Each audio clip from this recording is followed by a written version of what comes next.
توهمات دا ډېر مشهور او استعمالیدونکی ټکی دی. د څه دپاره استعمالیږي په دې باندې هم خبره کېدی شي کوو انشاءالله.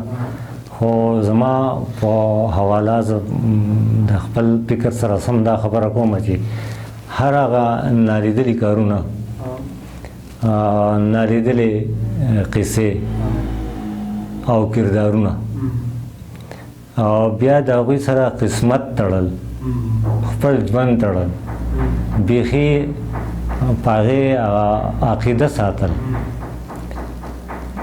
دا دغې ته توهمات وایي. توهمات بیا موږ داسې ګڼو، بلکې دا هم داسې چې دا د هندوانو د مذهب، د هغوی د کلچر، د هغوی د وطن، د دې قصو میسو، د دې رنجو دا مشاهدات او تجرباتو په بنیاد باندې منځته راغلي دي. هغو بار بار په څو زرګونو کاله دا څیز لیدلی دی، تجربه کړی دی، مشاهده یې شوې ده او د هغې نه پس چاته یې ښه ویلي دي، چاته یې بد ویلي دي، څوک یې مبهم پرېښی دی. نو دغه کرښې چې ما وویلې دا د توهماتو تعریف دی. دا د مچۍ او د کارغه هغه چې دا تقریبا یو شان دی. خو مچۍ هم مچۍ د مچۍ زموږ سره بلا مچۍ دي، سرې مچۍ دي، ډنډارې مچۍ دي، عمر مچۍ دي، پلنکۍ مچۍ. خو دا مچۍ چې ده دا د ګبین مچۍ ده، د ګبینه مچۍ ده. ګبینه مچۍ که چېرته راشي د انسان مخې ته، یعنې مخ ته اوړي راوړي او بڼېږي، که سړی په لاس باندې داسې کوي وختي طور خو لرې شي، خو بیا راشي. نو داسې ویلی کېږي چې دا نقشګونه ده، بدیت پکې نشته او میلمه راځي. دغه حال د کارغه دی. کارغه چې په کور کې کوم مونډې دیوالي، اوس خیر مونډې دیوالونه نشته، چاردیواري دیوال به ورته وکړ، په هغې کې په سهار کې وختي کې راشي او قاقه وکړي. د دې مطلب دا دی چې څوک را روان دی. هلته بیا نقشګون بدشګون نشته، خو دا ده چې څوک را روان دی او هغسې کېږي.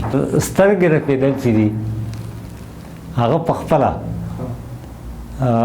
دواړه دغه لري. لکه که ښي سترګه رپېږي او لږه د حد نه زیاته رپېږي، نو دا نقشګونه ده، بدیت پکې نشته.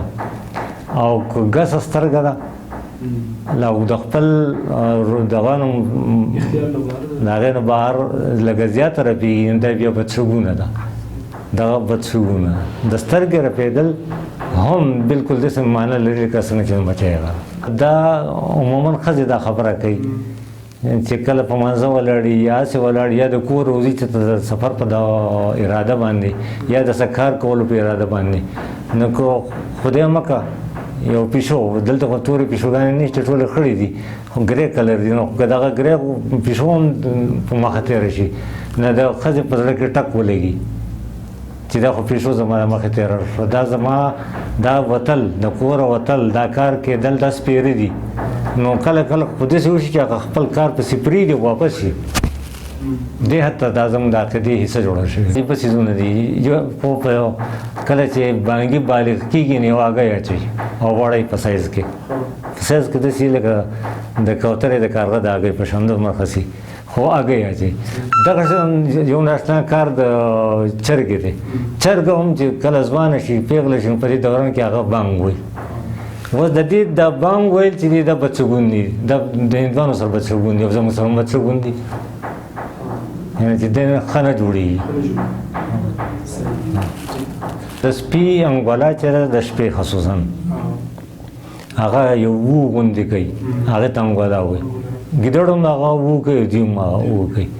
نو دا داسې ویلی کېږي لکه څنګه چې په زموږ په کورس کې ورډس اف سینډوګارډز، هغه یو ناول و چې د سینډوګارډ شرمخان. نو دغه شان هغه سینډوګارډ دغه دي، د شرمخان دي، چغې وایي، وو کوي، وو کوي. دا ویلی کېږي داسې چې دا انتهایي بدشګونه دی.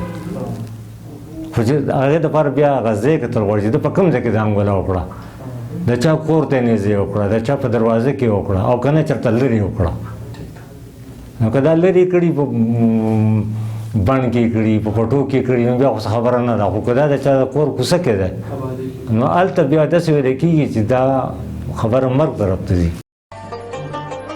د غږ نیوز د راتلونکو خپرونو کتلو دپاره د غږ نیوز یوټیوب چینل سبسکرایب کړئ. عموما داسې کېږي یو سړی کار شروع کړي، څه کار کوي، هر څه کار چې د هغې شروع کوي یا سفر کوي، هر سفر چې دی روانګي کوي، د دې یا یې خپه وښویېږي یا د چا سره وجنګي یا دوه څلور خبرې د چا سره ګډې وډې خبرې وکړي یا یې رښتیا اوس خو د چا خپې ګوتې نه ټکي پخوا پټکېدې خپل بیا خپې ګوتې وټکي نو بیا پسې هغه خپل ټول کارونه پرېږدي، خپل ارادې بدلوي چې زما په وتو کې خپه وټکې دا زما مستقبل نه سمېږي، زما وتل او زما سفر زما دپاره منافع بخش نه دی، دا زما دپاره د خیر نه دی، نو خپل سفر او پوره کار چې دی هغه پسې پرېږدي.